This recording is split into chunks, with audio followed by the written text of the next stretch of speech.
सहनाववतु सहनौ भुनक्तु सह वीर्यं करवावहै तेजस्विनावधीतमस्तु मा विद्विषावहै। ॐ शान्ति शान्ति शान्तिः। गुरुब्रह्मा गुरुविष्णु गुरुदेवो महेश्वरः गुरुसाक्षात् परब्रह्म तस्मै श्री गुरवे नमः।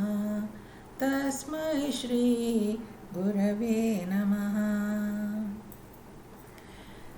यं ब्रह्मा वरुणेन्द्ररुद्रमरुतः स्तुन्वन्ति दिव्यैस्तवैः वेदैः साङ्गपदक्रमोपनिषदैः गायन्ति यं सामगाः ध्यानावस्थिततद्गतेन मनसा पश्यन्ति यं योगिनः यस्यान्तं न विदुःसुरासुरगणाः देवाय तस्मै नमः। देवाय तस्मै नमः। Sixth chapter, 16th shloka we were supposed to see. अथ षष्ठोऽध्यायः ध्यानयोगः। श्रीभगवानुवाच नात्यश्नतस्तु योगोऽस्ति न चैकान्तमनश्नतः न चातिस्वप्नशीलस्य जाग्रतो नैव चार्जुन। Verily, yoga is not possible for him who eats too much, nor for him who does not eat at all, nor for him who sleeps too much, nor for him who is always awake. O Arjuna. In the previous shlokas, we had seen the prerequisite things that we had to do for dhyana. Prerequisition for dhyana, that is for meditation. So, in the previous few shlokas, we saw how to sit and how to meditate. Sit in a clean place, spreading a carpet or something a little, not with that which is not too soft or too hard, at a place which is not very higher place or a very lower place. Sit there straight with back erect, neck erect and head erect, and then concentrate on your breathing so that the mind becomes tranquil, and then start meditating on one Nama Japa or God. That's what was told in the previous shlokas. And controlling the mind, we have to do the meditation, that was told. Here Bhagavan says who can really sit for meditation. What are the things, requirements before we start meditating. So here Bhagavan says natyashnatastu yogosti nachaikantamanashnataha, meaning one who eats too much, he cannot do yoga. And one who does not eat at all, okay, if somebody says if you eat so much you can't do yoga, okay, I won't eat from today, then also you can't do yoga. That means meditation. And somebody feels I'll always be sleeping, he also cannot do meditation. And somebody feels like, he is always busy, doing so many things, and is not taking rest at all. For him also it is not possible. Extremes, either you overdo things or not do at all. Such persons cannot do meditation. Then who can do? In the next shloka, Bhagavan explains. Yuktahara viharasya युक्तचेष्टस्य कर्मसु युक्तस्वप्नावबोधस्य yogo bhavati dukkha.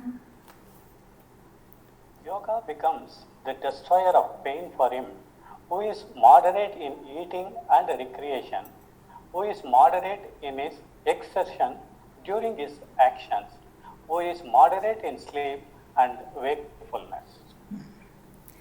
Yuktahara viharasya.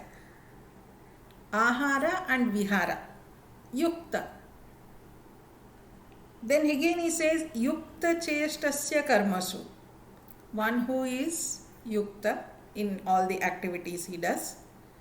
Yukta swapnava bodhasya. One who sleeps. His sleep is also yukta. Yogo bhavati dukkha. For him, there will be no sufferings and no dukkha at all. And he will be a yogi. That means he can meditate. So now, let us see what is this yukta. He told yukta, yes. That means controlled. Controlled eating, controlled sleeping, controlled activities. Everything is controlled. So, if we just look at ourselves, what is that control? A person of anybody, an adult requires a sleep of around 6 to 8 hours, they say. That is sufficient. Or even 5 hours of good sleep is enough, they say. But disturbed sleep at least 8 hours. That is yukta. Of course, sleep somehow we can say, and do not sleep during the day hours. Sleep only at night so that you will get good deep sleep. And what is this ahara, yukta ahara? How much should I eat? So it depends upon their digestion and their capacity. Eating habits differ from one person to one person. We can't just say that everybody should eat only 2 chapatis in a day. No, you can't. It depends upon their own body digestion capacity, their activities and all. So it is told when we eat, even if I have capacity to eat 1 more chapati or eat a little more, at that time I should stop. That is yukta. Not fill completely. You can still eat, but you say no, that's enough. So that is the yukta for everybody. I mean, somebody has a capacity of eating 6 chapatis and nobody says. That's why Bhagavan has not mentioned the measure how much you should eat like dietitians. 1 cup of rice, 2 chapatis, 2 dal, 2 sabji. No. That is not told in Bhagavad Gita. Yukta means you check your body so that you don't feel lazy in the daytime, don't sleep off, so that you can be active. So that is the yukta. Yuktahara vihara is like that. And vihara also is not, vihara is like, taking rest or going around, whatever it is. That should also not exhaust us. At every point of time, we should be active. That is what Bhagavan wants to say here, and that is the measure of yukta. So he knows how much I should eat, how much I should work, how much I should rest, how much I should go for a walk. There are some people who go for a walk, they go for a walk and then come back tired and sleep. No, that is not like that. Yukta means I should maintain my activity and be active at all the time. That much I should do. So that is yukta ahara vihara, yukta cheshtasya karmasu. Even while working, I should know my capacity and then work. In our office also, we would see so many people, even at 5 o'clock. When I was working at Tumkur, one SD was there. Not SD, I think he was divisional engineer at that time. At 5 o'clock, he would walk with this diary tucked under his arms and just climb up the stairs like as if he is coming to the office just now. At 5 o'clock in the evening. And we would all wonder, what is this great man? He is not getting tired at all. He would be like that throughout the day. That is, very few people have that. Or else by the end of the day, the face would have already sunk for most of us. This is yukta. That means at any point of time, you see that your activities, your food activities and everything, and your mental tranquility, mind also is tranquil, then we can remain fresh till the end of the day. So that type of attitude, that type of preparation is required for a yogi. Only he can be a yogi and he can meditate. Continuing. Yada viniyatam chittam atmanyevavatishtate nispruha sarvakamebhyah yukta ityuchyate sada. When the perfectly controlled mind rests in the self only, free from longing for all objects, desires, then it is said, he is united, yukta. Yukta. That means that person's mind is tranquil. Whose mind is tranquil? His chitta, that means memories and his present activities, his mind is controlled. He is not attracted by any of the external objects which will actually enhance his or enjoyable things in the world will not attract him. So he is already controlled. Okay, he is not running after anything for joy. And if there are so many things, objects of joy, he is not tempted. So he is always controlled. And he is not so much interested in looking at that also. See, how this happens is when we have got the taste of this meditation and this Nitya Shuddha Ananda Swarupa, we have already, for all these 55 years, we have seen the objects outside can give only limited happiness. I don't say there is no happiness there, but it can give limited happiness, that which will go, that is temporary. So after seeing all that, and when I look inside within me, and then I start experiencing that joy, once I get that taste, the mind will not go outside at all. It will never run outside for the enjoyment because it knows that the joy is within me. Why should I go outside? Such a person who knows this and he has controlled his mind, intellect, and also his memories. Chitta is that. Such a person, he will not be driven out by these objects of joy, and he will be called as yukta. See, he has controlled his food habits, work habits, ahara, vihara, everything, and his desires are also under control. No desire is trying to drive him out. Such a person is called yukta. That means controlled yogi. Continuing. Yatha deepo nivatastha nengate sopama sprita yogino yata chittasya yunjato yogamatmanah.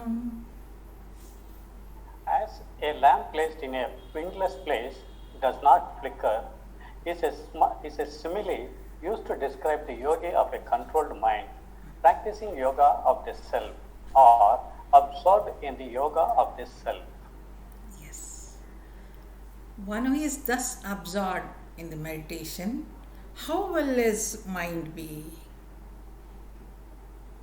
His mind will be like a lamp which is lit, and it will be, you must have seen the deepam, what we say in Kannada, that is lamp which is lit. If there is wind, it will be just fluttering like this. If there is no wind at all, then it will be just going straight up. So it will be like a lamp which is placed where there is no wind.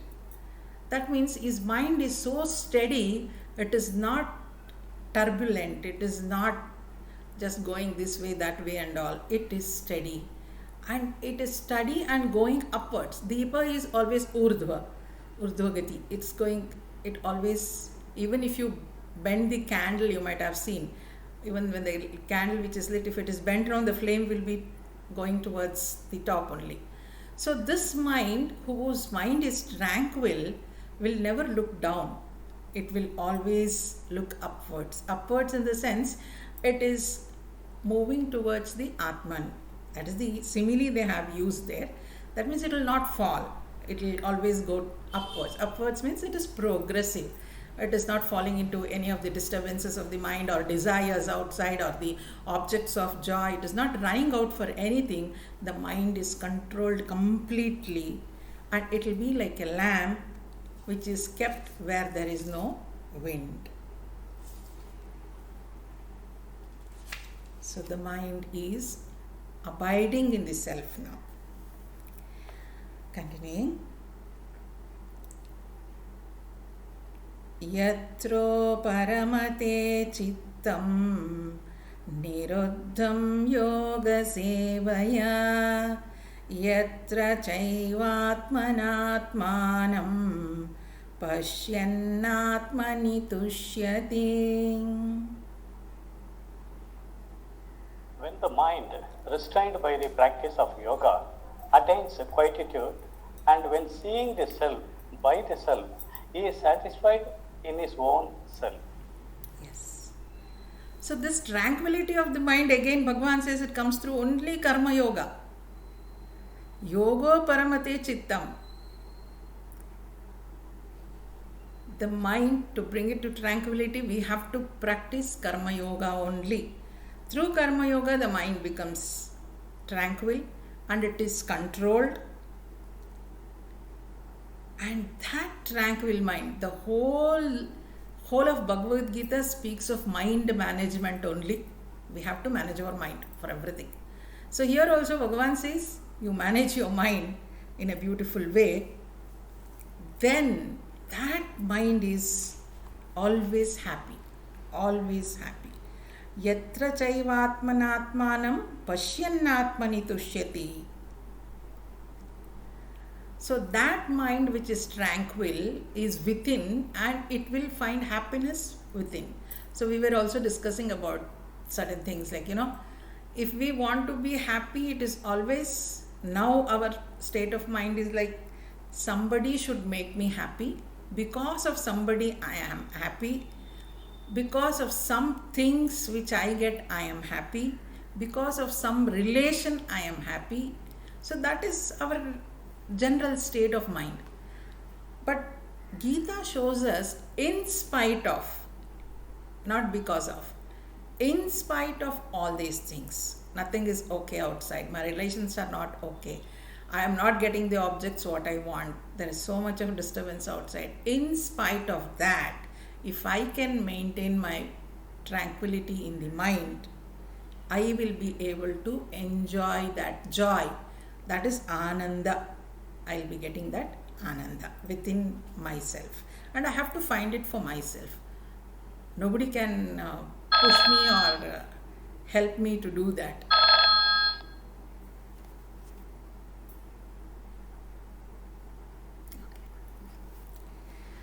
So we have to control our mind, tranquil our mind by doing karma yoga, and then see that the mind abides in the self. Only then this Ananda is experienced. So if that is experienced, what will happen? Bhagavan says, Sukham atyantikam yattat buddhigrahyamatīndriyam veti yatra na chaivayam stitaschalati tattvataha.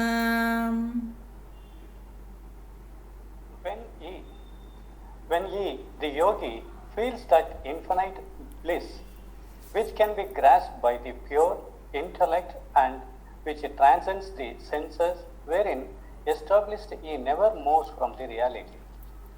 Yes. See, this joy also are at different levels. See, there is joy at physical level. Maybe I eat something or I dress up some way. At the physical level also there is joy. At the mental level also there is joy. Emotions. Some good relationships bring me joy. That is feelings in the mind, at the mind level.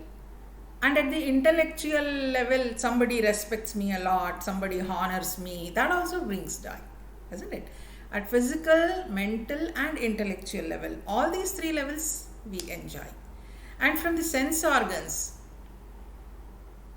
also we enjoy. Like by looking something, I feel happy. By eating something, I feel happy. By listening to something, I feel happy. Like that, all the sense organs also give us happiness. But here, Sukhamatyantikam yattad buddhigrahyamatīndriyam. God is telling that which is beyond all these enjoyments. That means physical, mental, and intellectual enjoyment. There is something that can be enjoyed which is beyond all these things. I mean, that is called as indriyatita. It cannot be experienced with the panchendriyas. It is something beyond enjoying with the help of the indriyas. When a person enjoys that type of happiness, which is not got by the panchendriyas, panchendriya means sense objects, that person's mind will never become disturbed. It will always be in tranquility. See, why are we disturbed in this world? Because of the sense organs only. We want to see something, will not be able to see. We want to hear something, will not be able to hear. We want to eat something, we are not. So whether I get my desires or don't get my desires fulfilled, I will be disturbed because of the sense organs, sense objects outside. So Bhagavan says here, if you can get some joy which you cannot reach with the help of your sense organs, that is the highest joy. You don't need anybody from outside. You don't need any objects from outside. There is joy within yourself. If we can just find out or enjoy that joy, that is called as Ananda, Nitya Shuddha Ananda Swarupa. And once I get that Ananda, when I get that taste of that, then the mind will not become disturbed at all. Just imagine we have got that already. Why will I be disturbed if somebody doesn't talk to me? Why will I be disturbed if somebody praises me or doesn't praise me? Because I have the joy within me. I have not given, Gurudev says in a beautiful way, don't give your happiness key to somebody. Meaning, they know how to disturb you or make you happy. They'll use that remote and press the button and you'll become happy. They know if you're too happy, they don't want to see you happy, they'll press another button, you will become sorrowful. So take the remote in your hand, don't give it to somebody. So how to take it into my hand? By doing this. When the mind is tranquil and it is happy within and it doesn't need anyone or anybody. Now I don't say you should reject all those things. If you get it, it is fine, please enjoy. But that should not be the reason for my happiness or my sufferings. I should grow beyond all those things. That is what is told. Once we grow beyond all those things, the mind will never get disturbed. It will stay. It will feel, okay, this will pass away. If we are disturbed, it will pass away. If we are very happy, it will pass away. Now we are seeing this pandemic, it will pass away. The mind will not get disturbed. This is the way it had to happen. It is happening like that. So once we start finding that Ananda within ourselves, mind will not become disturbed. Mind will not get disturbed. Continuing. Yam labdva chaparam labham manyate nadhikam tataha yasmin stito na dukkhena gurunapi vichalyate. Which, having obtained, he thinks there is no other gain superior to it, wherein, established, he is not moved even by heavy sorrow. See, once that stage is attained, what is that stage? I am finding the happiness within me. That I have attained. Nothing, the objects outside are not disturbing me at all. The things that are going outside is not disturbing me at all. That is the best thing I have already achieved. After achieving that, there is nothing to achieve. See, what we are all looking for in life, it is happiness, it is peace. That is Nitya Shuddha Ananda Swarupa. If I have already attained that, I will not look for money outside or the objects outside which can give me happiness. And the person who is abiding in the self will be able to bear all these sufferings.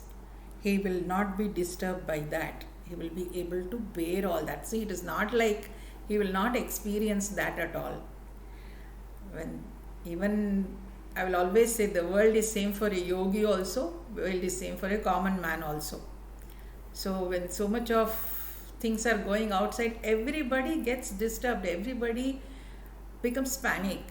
But not to that extent, a yogi becomes panic that he loses his control and he is, so disturbed and all. One who is abiding in the self, there is sorrow outside, but still he maintains peace within. He will be responding to the outside disturbances, but within he will be definitely maintaining the peace. He will not be disturbed within. That is what is told. And that is very challenging to have that inner strength. For small things we get so disturbed. It's quite natural. We get disturbed, but we should come back to that. Why we say that we should come back? Many people would ask me, isn't it selfishness? When others are suffering, I always think of my happiness and my calmness and my this one only. If I think, is it not selfishness? Only if my mind is tranquil, if I am okay, then I can help somebody. If I also along with them start suffering, who will be there to lift them, isn't it? Suppose we are two friends in the house. One friend is depressed, dejected. Looking at her, I also become depressed and dejected. Who is there to lift us, isn't it? So if somebody is depressed, somebody is in this present situation also, if somebody is feeling low, you also don't start feeling low. For 1 second, 1 minute it happens, but bounce back. Then try to be strong enough so that you can lift them up. One example Swamiji was telling is, two of them will be walking on the bridge and one person falls into the river. And he'll not be knowing swimming and he'll be shouting, please help me, save me and all. The other person who is standing, he will also jump and say, why did you, both of them doesn't know swimming. This person has jumped and this person also has jumped now. Both are now screaming to help. At least if he was on the bridge, he would have called some help for somebody for help and then helped him. So we also should think in that way. If we are on a stable mindset, make ourselves positive first, then we will be able to help someone out. Here, yogi is such a person who he is abiding in the self and he will not, at any circumstances, will not get disturbed for outside things and he will not be suffering. He will not get disturbed by these sufferings, by all this dukkha. Yasmin sthito na dukkhena. Yasmin sthito na dukkhena guruna api vichalyate. He will never get disturbed by the suffering outside, sadness outside. Because he has already got that tranquility of the mind which is strong, which is within himself, and he has found that happiness also within him. Continuing. Tam vidya dukkha sanyoga viyogam yoga sangitam sanishchayena yoktavyaha yogo nirvinna chetasam. Let it be known, the severance from the union with pain is yoga. This yoga should be practiced with determination and with a mind steady and undespairing. See, what is the purpose of this yoga? To free us from the pain. All of us want to come out of the pain because that is our natural being. See, if somebody is crying, you just observe how long can they cry. After some time, even we have cried a lot of times, you think. Whenever we cry, after sometimes you can't cry because there will be no tears also, and the mind will become tranquil by itself. Whether nobody consoles you or convinces you, by itself it comes to normal. And again, when somebody talks about that matter, we get triggered up and start crying again. But naturally, what happens? How much ever you cry, it actually comes back. The mind becomes tranquil. Why is that? Because that is the nature of ourselves. The nature of the self is that. That means it is Nitya Shuddha Ananda Swarupa. It is Ananda Swarupa. It is never disturbed. But this disturbance is something away from us. That is, when the water is poured, it comes down. That is the sahaja, natural way. Just like that, the mind also is tranquil. It is naturally getting disturbed. But after that, it comes back by itself. No efforts are required. You just try sometime. You need not do anything. By itself, it just comes down. Again, we remember that and then start crying. Isn't it? So here, what Bhagavan is telling, always the efforts are to see that this pain is removed from us. Tam vidya dukkha sanyoga viyogam yoga sangeetam. We are so, dukkha sanyoga, that pain is already there with us like that. So to remove that pain only, all this yoga is done. With the pure mind, when this yoga is done, it will be achieved. So, Sanishchayena yoktavyaha yogo nirvinna chetasa. So with the Shuddha, pure mind, if we have to try doing this yoga, what is that yoga? That yoga which removes the pain from us. Sanyoga, dukkha sanyoga, which is already there. Viyoga, dukkha sanyoga, viyoga, that is which is already there with us. To remove that is viyoga. To remove that pain, this yoga has to be practiced. And only that can be practiced with a pure mind. What is that pure mind? The mind which is tranquil, which is at peace, is the pure mind. Then agitated mind cannot sit for doing this yoga or the meditation. So it should be tranquil. Continuing, next two shlokas together because the thought flow is together. Sankalpa prabhavan kaman tyaktva sarvana sheshataha manassaivendriya gramam viniyamya samantataha shanairuparame buddhyadriti grihitaya atmasamstam manakritva na kinchidapi chintayet. Abandoning without reserve all desires born of sankalpa and completely restraining the whole group of senses by the mind from all sides. Little by little, let him attain quietude by his intellect, held firm. Having made the mind established in the self, let him not think of anything. Again and again, Bhagavan is telling to control the mind only. This way or that way, you control your mind. So why this mind gets disturbed again? It is a sankalpa. Sankalpa means I should do this, I should not do this. Both are sankalpa only. With that sankalpa, if I want to do something, I have to go and work. If I don't want to do something also, I should withdraw from that. To do or not to do is the sankalpa. So, both of them should be given up. Tyaga. Sankalpa prabhavan kama tyaktva sarvanusheshataha. So, like it is going beyond likes and dislikes. Why do you want to do something? Because I like something.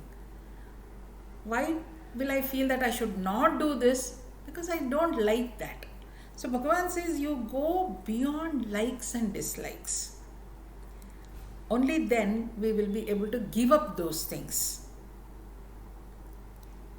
Again, controlling all the sense organs by the mind. So, it's always said, when we were called to do yoga and all in our younger age, we would not get up early in the morning.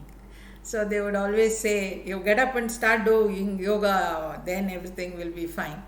So we would always think whether I should do yoga first or first make up my mind to do yoga. No? Unless I make up my mind to do yoga, I can't do yoga. How can I do yogasana? I mean, that yogasana, whatever we do, pranayama and that Surya Namaskara and all those things. For whatever we want to do, first thing is I should make up my mind. If I want to attend this class, I should make up my mind. It is not that you just open your laptop and switch on, then you can listen. No, first I should make up my mind to get up and open the laptop and click on the link, isn't it? For everything I should make up my mind. So here Bhagavan says, withdrawing everything, going beyond likes and dislikes, and with the help of the mind, control all the sense organs. Earlier we would say to control the sense organ, it is the willpower first. So willpower is how is it? I have not really understood the meaning of what is control and all. So in the beginning, when I see something, if I think that I should not see, I should close my eyes. But still that wish will be there. Hare, one time I should have seen that, one time I should have tasted that. That wish will be there. But when the mind is trained by the intellect and mind is educated properly, it will not have even that taste within. So that is the real control. And controlling all the sense organs, what should do?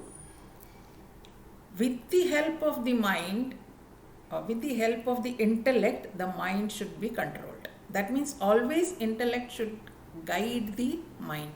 So that intellect, to guide the mind properly, intellect should have proper knowledge. Only then it will be able to guide. And where will this intellect get this knowledge and all?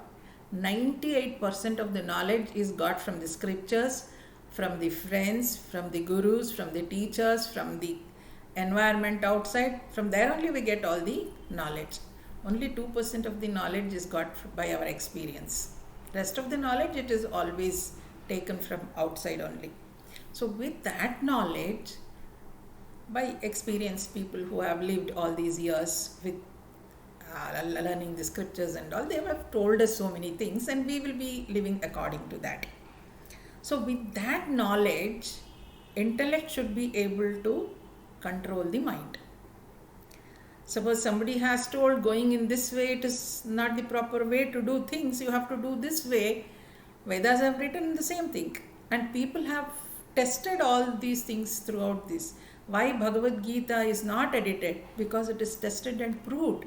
Even though it was written 5,000 years ago, today also the same thing holds good.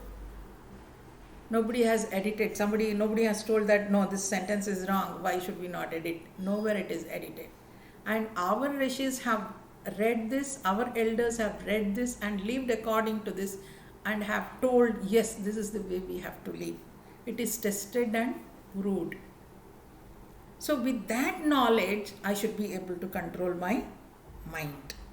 Slowly we should hold that mind, because that mind is like a child, it will be running away always. After the mind is controlled and it is turned within towards the self, they should not think anything. We should not think about anything outside again. Once we withdraw our mind and see that it is abiding in the self, need not bother about anything outside. That's how the training of the mind should be done here. Continuing. And now we will feel, is it so easy to bring the mind, control the mind? Bhagavan says in the next shloka, Yato yato nischarati manaschanchalamasstiram tatastato niyamyaitat atmanyeva vasham nayet. From whatever cause the restless and the unsteady mind wanders away, from that let him restrain it and bring it back under the control of the self alone. Bhagavan easily told you control your mind with the help of intellect, but how? We also have experienced time and again the mind will be running outside. So how to control that? As and when it goes out, bring it back. As and when it goes out, bring it back. That's what. Yato yato nischarati manaschanchalamasstiram tatastato niyamyaitat atmanyeva vasham nayet. As it goes, it will be going out, no doubt, but bring it back every time. So our Gurudev would say, there is a small child in the house, it will be running out always. It likes to go out, and that house is on a highway. Hundreds of trucks, heavy trucks will be going every second from this side, that side, that side. So mother will go, when the child goes near the door, she pulls the child and brings him inside, says, I'll give you sweets, don't go outside. Child will sit there for some time. Again it will start walking towards just 1-year-old child, start walking towards the door. She'll bring him back again. See, there are so many things to play. Please sit and play here. She'll give him some play. Then it will play for some time. Again it will go out. Again she'll say, see, your friend has come and play with that. Again it will come back. It will play for some time. Again it will start going. Then she will pull him back and slap one and say, if you go out, you will die. So better sit here. Same way our mind also. It will be like a small child only. It will be going out for everything. So everything, just as it goes out. See, beautifully Bhagavan says, he knows the nature of the mind. Yato yato nischarati manaschanchalamasstiram. He knows as and when the mind goes outside, bring it back. See, why we should bring it back? The mother never says, okay, it's all right, go. I'm fed up of controlling you. I can't hold you, just go. The moment it steps out, it will be under the truck. So she can't allow the child to go out like that. Even we can't allow our mind to go like that. Chalo, how much ever you want, you go, do whatever you want. We will be not doing good thing. So he says, Yato yato nischarati manaschanchalamastinam. Yes, it is not stable. It is always chanchala. It is going out, but still try and bring it back. And what should you do after bringing back? We should show something to it, no? Or else again it will run back. See that it abides in the self. Abides in the self means initially we will do it with the Saguna Upasana. That means we will give the name of the God or just imagine some God, and so that it stays there. It doesn't go out. Later on, even that will be removed. What we call as Saguna Upasana, that will be removed, and the mind will merge in the Atman, and that Atman, he will experience that all-pervading Atman is the same as the Jivatma which he has. So that is the ultimate experience. So he will be one feeling of that Atma within me first, and then the same Atma is all-pervading. That is the next experience. So that is the ultimate experience. So we have to take that mind and see that it abides in the self. One last shloka we'll see. Prashanta manasam henam योगिनं सुखमुत्तमम् उपैति शान्तरजसं ब्रह्मभूतमकल्मषम्. Supreme bliss verily comes to this yogi, whose mind is quite peaceful, whose passion is quietened, who is free from sin, and who has become Brahman. Yes. Prashanta Manam. Shanta is quiet. Prashanta is super peaceful, super quiet. So he has become his mind is completely tranquil. It is at 100% peace. And he has given up all this Rajoguna. That means he is not running towards any objects or any relationship outside to find happiness. And naturally, he is free from all the sins. And he is abiding in the self. He is not running out, he is abiding in the self. So that person will get this Paramananda, that is infinite, eternal happiness. He will get infinite, eternal happiness. So when we read all this, it is like, everything we have to do. Control your mind, control your sense organs, and nobody can help us. Everything we have to do. It is like, telling a student, go to the school regularly, attend all the classes, do your homework properly, and then you write your exams well. I will see that you will get first rank. What? Who can see? He has done all the homework and everything. He has prepared very well. Definitely he will get a first rank. Here also it is the same thing. Nobody can help us. Many of them feel some guru has to come and touch my head and guru has to lead me by taking my hand. No. Guru can just guide us. But everything we have to do. But that guidance, of course, helps us. We have to get it from our guru. Unless he guides, we would not even know that such things were there. So he has to guide us. So beautifully Bhagavan says, one who has a calm mind and he has withdrawn from all the external objects and relations which may appear to give joy, and who is free from all the sins, he will be the Brahman itself. That means he becomes the Atman. He will be abiding in the self. See, it is like this. If you just take a stone and put it in the still water, there are ripples. Okay. So it is like one ripple is our physical appearance.